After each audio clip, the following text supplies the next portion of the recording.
high-stakes action continues. Here at Alpha 8, 6 players remain at the feature table. It'll be Tom Marchese first to act with the blinds at 8 and 16,000 and the ante steady at 2K. He lays down 10-4 suited over to Jason Less, your chip leader, who has Jack-9 suited. With his stack, I expect Jason to open Jack-9 suited. And that looks to be exactly what he's going to do, making it 35,000 to go, but 2 kings for Erik Seidel. I think Erik has 2 legit options. I mean, I think he can try to just call and trap with the kings, but in this day and age in poker, people are 3-betting so often that usually they like to include their very strong hands in their 3-betting to try to balance some of their bluffs. And that's exactly what Seidel has done, making it 90,000 total.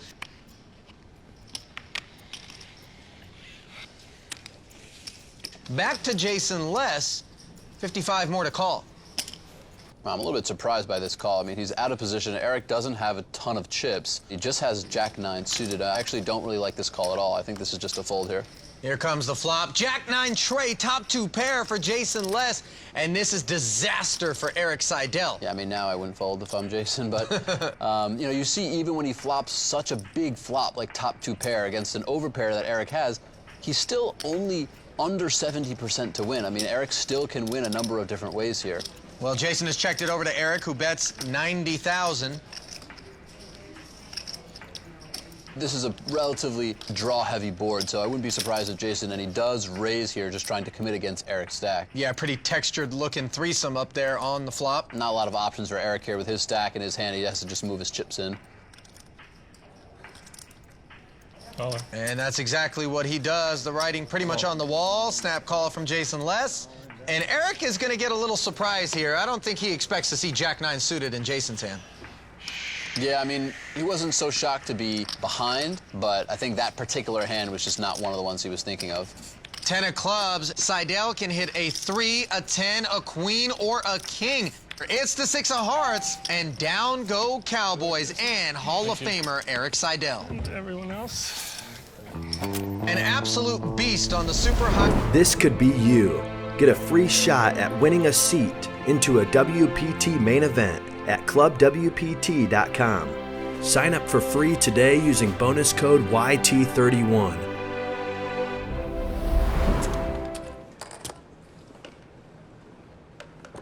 And we move on to the grinder. He has the button. He has ace-8.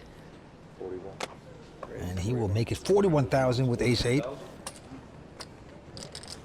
Weinman quickly folding, and Daniel Santoro with a 5-3 of hearts will splash around.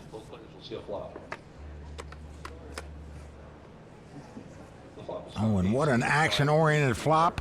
Santoro's flop bottom pair with a flush draw. Grinder's flop top pair, but it goes check-check. And 3 5s now for Santoro. He has the best hand, the best draw, and this is a very sad state of affairs for the grinder here. Yeah, Santoro coming out with a bet, 65. Well, no way Grinder's going to throw aces up away with a king kicker, that's for sure. Your opponent has to have a 5 to have you beat here, virtually. If he had ace-king or ace of kings, he would have re-raised you before the flop. That didn't happen. He just calls. Jack on the river. Daniel Santoro, what a show he's put on at this final table. He's also caught the most cards at this final table, no doubt about that. 31 years old from North Belmore, New York. Been a pro for 10 years. Kind of 5. Grinder makes the call and doesn't like it when his opponent shows him 3 5s. And Vince, how good has Daniel Santoro run at this final table so far? Just been incredible. He's busted the 3 missing players at the table. He made another hand there. Decent chip position. And I get the feeling, Olivier, you consider that a mistake by Brian Rast. I do consider it a mistake. I mean, Brian definitely doesn't have the same level of short-handed experience that either of these other 2 guys has. I think most of the time he's been playing at full ring, cash games, live games. So you can't blame him too much, but I think it would have been better to just limp in with that hand and not commit to Tom's stack.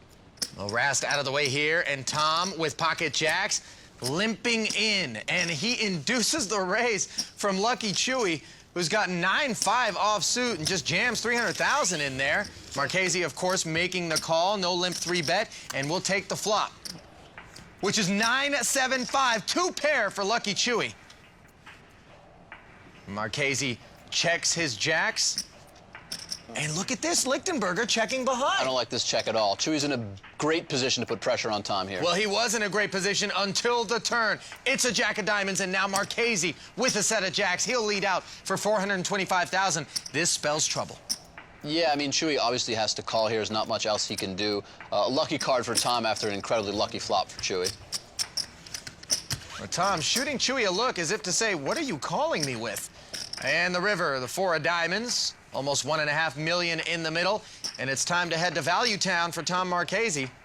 Yeah, and I expect Tom to bet big and Chewy to just call. There's not too many other scenarios that make sense. Chewy's greatly underrepresented his hand by checking on the flop. Call. Tom's big bet's going to make it so Chewy can't. Yeah, raise. Chewy snap calls the $1.135 million and sends a hefty bit of his stack Tom's way. Really, the first big misstep. To win an event this season, and I'll be grateful for life for it, and I'll also be playing this monster WPT Tournament of Champions the rest of my life as well. Eligible now. Love it. You deserve it. You played well, and we're moving on. 3 players here. Down the stretch we go, and we have a call by Daniel Weinman. Wow, limps in the small blind with King Jack of diamonds. Most guys would raise with that, but he limped in, and out comes King Jack deuce. And look, 2 hearts out there. Wow, that gives Santoro a flush draw. We could see some fireworks here. Daniel's going to check the 2 pair, top 2 pair, and Santoro is getting the chips out with his flush draw. $35,000. With the possible straight and possible flush draw out there, I think you have to raise here if you're Weinman, and he does. He makes it $115,000 to go. Santoro. He does make the call.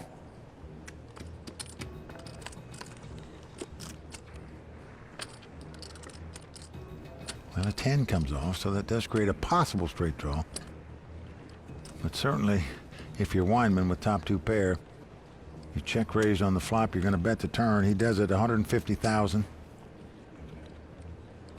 Santoro now also has a good shot straight draw to go along with his flush draw, and he's going to make the call.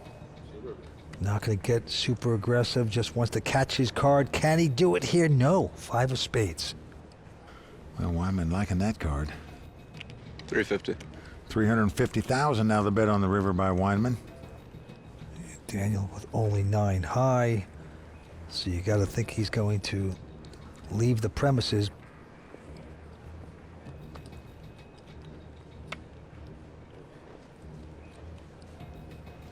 He's going to lay that down. Weinman's going to take it. Well, even with the pot that he did lose, Weinman. And not just no limit hold'em, he's good at a bunch of different games. He's really just a natural strategy game player, really just one of the top players. Yeah, and a fun guy to hang out with, it would seem, as well. We see him here with Jack 8 suited after having the action folded around to him in the small blind. And he's going to limp in Jake Schindler with Ace Jack offsuit on the heels of having paid Mercier off.